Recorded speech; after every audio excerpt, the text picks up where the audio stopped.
Hello everyone, and welcome back to Cities Skylines, where we get to try to expand upon the main street area here for the first small town that we have been working on over the past few episodes. We're moving a little bit to the left of the initial commercial district, where there are some car lots and some other miscellaneous kind of stores lining the main street here, and we are going to be over here by the fire station, a small medical clinic just kind of for the local citizen. And we're just making a church at the moment because it is kind of a must-have when you are making such a small town. Generally, I mean, even my hometown, I think we had like 5 or so churches, and that's a town of 3,000 people. So these things tend to be fairly frequent and popular in the small neighborhoods. So what we're doing is walling off the church from the parking lot using some of these small low-lying Italian-style walls, and we will line them with hedges just so we have a little bit of a break in color, and then go in with a whole bunch of these planters so we have a decent amount of green space. Now, this isn't going to have a local graveyard. You find that a little bit in smaller towns if they are kind of newer churches on city blocks. What they've done is they've moved graveyards kind of towards the outskirts, and they're not really attached to the church itself. So we will eventually build some type of graveyard, possibly kind of maybe near the highway system more so than anything, but for now we're just gonna tile in somewhat of a path along the left side just to make that look a little bit more fancy, and we'll have plenty of little box planters and some other flat planters, and we'll also fence in the actual parking lot itself. We will be kind of shutting off that road that's running along the church, that kind of tiled aspect. I'm noticing my footpaths are actually enabled with traffic, so I had to go in, use the traffic manager tool, and actually turn that off kind of manually as we go. And now we're just throwing in our first pass of shrubs and trees to basically fill out the area. Something that I've noticed with a lot of city skylines and how other people play it is that they don't use an abundance of trees and foliage. And that's interesting because if you're actually going through a town itself, it's very surprising, especially the suburb areas, how many trees there are to fill in right next to these homes. It's something that we might not notice kind of in our day-to-day just because we're so used to seeing it. But in Cities Skylines, I see a lot of people being a little sparse on the trees. Now, it does look good to have your fields of green next to these light forested areas. It's a good balancing thing, but on this build itself, I kind of want to keep it a little bit more dense along the edges, and then we'll have, of course, the occasional sparse field, but for now, we just want to have that heavy green look to this whole area. I'm having some problem with the snap tool on our roads and paths.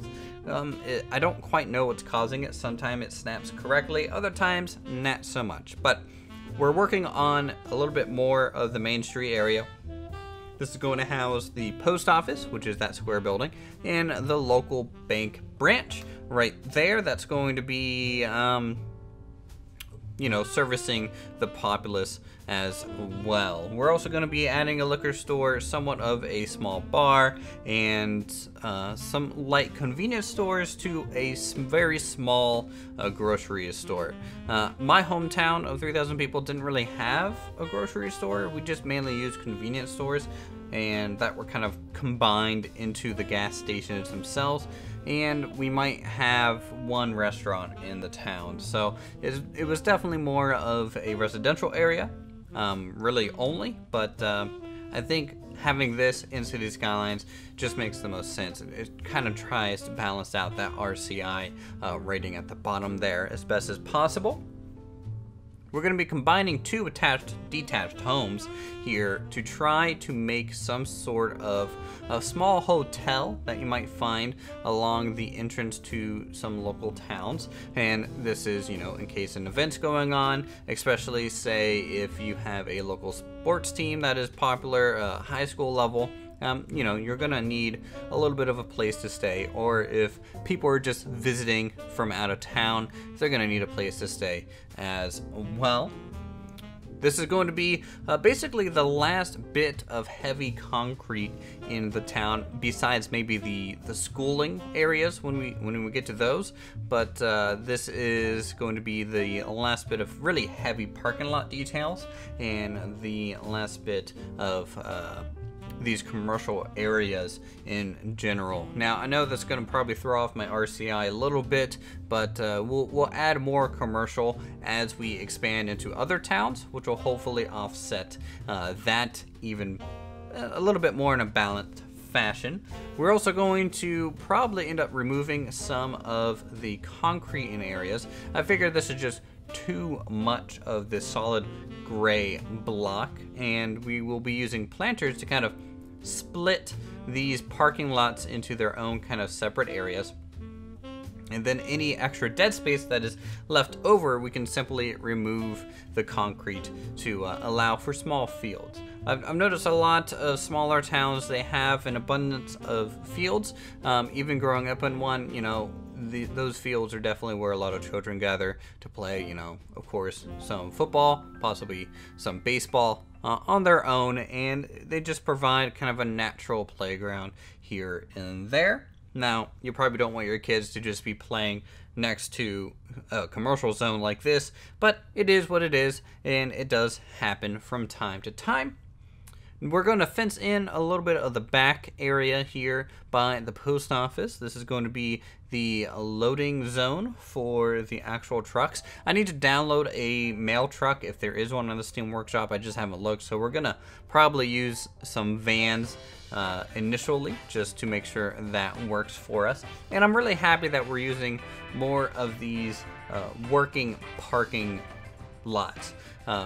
All these areas don't really allow for parking. We turn that off, and in doing so, a lot of cars will disappear. And if we enable these real kind of parking lots here along the storefronts, they actually use them and they do fill up. I did test spawning in some additional residential zones just to make sure the traffic can flow through here correctly, and it does look fairly accurate to what you might expect. Decals don't quite overlay correctly, so, you know, removing that custom kind of concrete texture that we had going on there. And this yellow line is just there to help make sure people go in on the right side and left side, things like that. Even by the bank where you get to drive through and make your deposits and things like that. There is a little bit first of our grass field that we're going to be trying to break up the surface and make this area look a little bit more interesting. We're also going to be adding a whole bunch of decals just to make sure this is kind of older. My hometown has a lot of those cracked concrete, especially on many of the town streets, and you'll find that our road crew will generally just go through with some tar and a heat gun and essentially just seal them up with tar itself. So if you actually go on like Google Earth in some small towns, you'll see a lot of just these lines going through a lot of their streets, and that's basically kind of their cheap quick fix for these type of areas. We're gonna throw in some loose kind of grass, dirt areas, kind of just blowing onto the concrete as well, and then just decorate these planters with some colorful bushes and some grasses just to make sure they kind of stick up. We can also separate some of the parking lots with some fence work. Things like that will help just break up the different zones and make it look a little less all one section, and, you know, having them separated by some sort of either green wall of these these trees and bushes or an actual man-made wall is just a good kind of practice in general. Trying to think of what we can use to decorate the backside here. So we're going to have some pallets. We're going to have our maintenance vans, our temporary kind of mail trucks, just to see what that might look like. Some boxes as well, a picnic table for people maybe taking a break, and some wrapping in case that's something they need to do as well. We're going to have some carts near kind of the liquor store and the little grocery store over here to the side. And that's just there as our little bit of detail. The back alleyways are functioning. I actually disabled large trucks on this main strip there, and these back alleyways that we established kind of early on is actually the best way trucks will be using to restock all these stores and get these things functional. Now, they do occasionally use them just a little bit, but for the most part they avoid it quite nicely, and it's a good way to try and keep the traffic down in those areas, and it will prevent those trucks from just pulling off to the side of the road, blocking traffic. So traffic management is pretty important, especially since this town's basically going to grow from 88 people to probably about 4,000 people by the time we're done with it. We're laying down our first homes at this point, and then we're going to have to detail out, make sure they have some nice fence work going through there, and also that they're staggered relatively in an interesting fashion. They're not all right here alongside the road. We're going to set some of them back at different lengths so they have a bit of a front yard going on here, and also get them some close together, some farther apart. And then we just get to lay out some nice little wooden fences to designate small yards. Some of the yards are going to be different in shape, and some of them will also might have a back alley type of carport, which is kind of common in these areas where the street parking might be limited. So that back alleyway where a lot of those trucks are going, you can park your car back there. That's why we have that little jut here and there. Some of the yards will have a fenced off backyard and an open front yard. That's kind of a common thing as well. And we will also try to connect some of these using some concrete stamps just to make these things look a little bit more connected to the sidewalk in general. And that kind of really helps the overall feel of the house actually looking like it's sitting on a plot of land rather than kind of floating in space in general. The thin sidewalks I found to be a little bit of a better choice, so we do replace some of those thicker ones, and we do also change up the fence type as we go through just to keep the variety going in general, and sometimes even using hedgerows instead of fences, because that is also another option people could use to separate their property out. Here, going through, adding some large trees, some oak trees here and there, also some other smaller medium trees to fill in a lot of these areas. You can see it's really starting to enclose a lot of these homes and make it look pretty busy and detailed without really a whole lot of effort on my part. We also get to add the occasional pool and additional little element that you might find here, and a small residential zone such as this. Colorful bushes here and there, not too much. Generally, you're just going to find a lot of base green colors in those areas.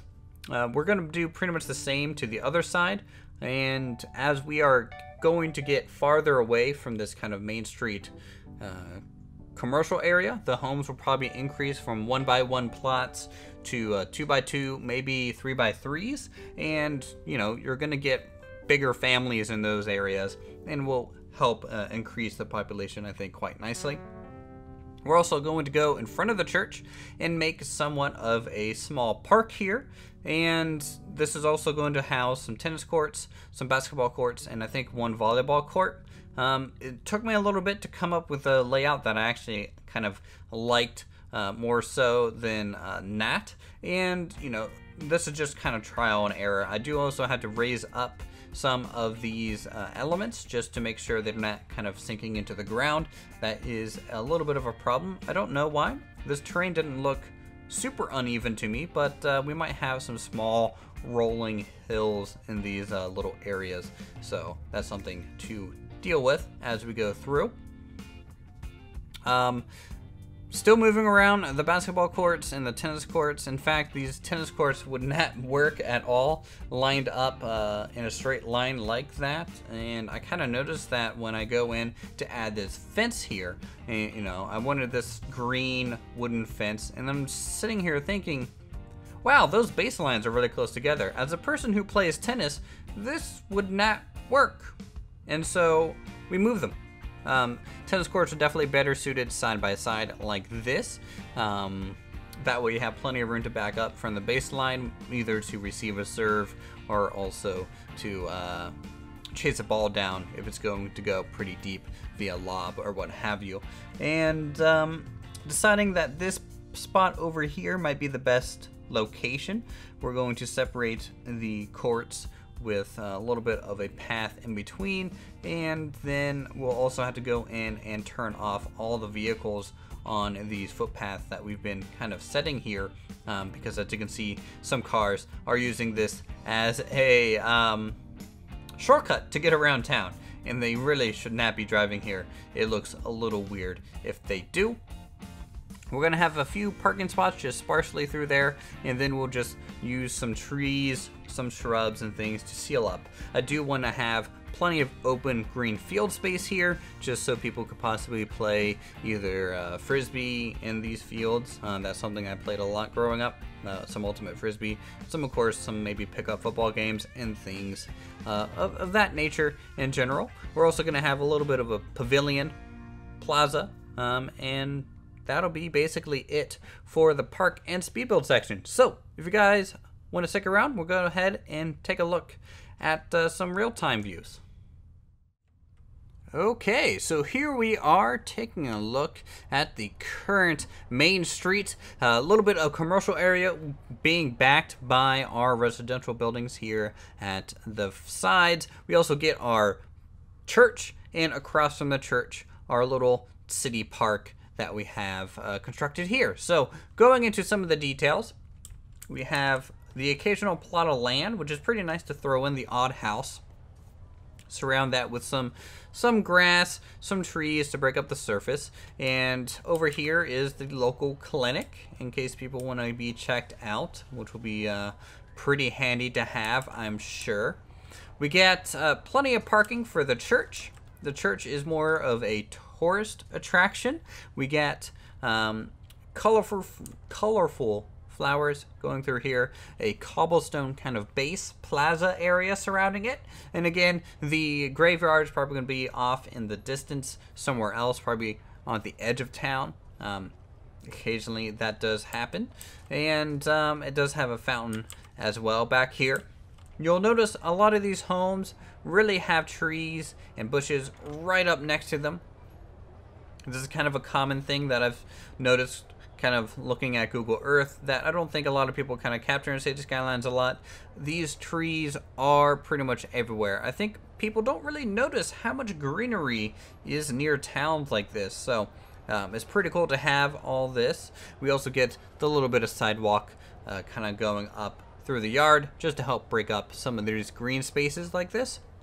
Over here we have a little bit of an alleyway going through, and the trucks use this as a main access point to refill a lot of these kind of commercial buildings. We actually have trucks turned off from this intersection all the way to this intersection. That helps with traffic in general, because it kind of forces them to use this back street that no other people really use, and just keeps the road kind of clear through that area. Here's some more homes backing the other side of the commercial district. You know, we are using the simple 1x1 homes that kind of come with the game. Occasionally a 2x2 home can be used because the yard is actually increasing the size. The house isn't actually too much more, I guess, more detailed. You know, this is a 2x1 here, and then I think this over here is a 2x2. So it's not crazy difference in terms of scale, but it does definitely help break up the surface a little bit more than normal.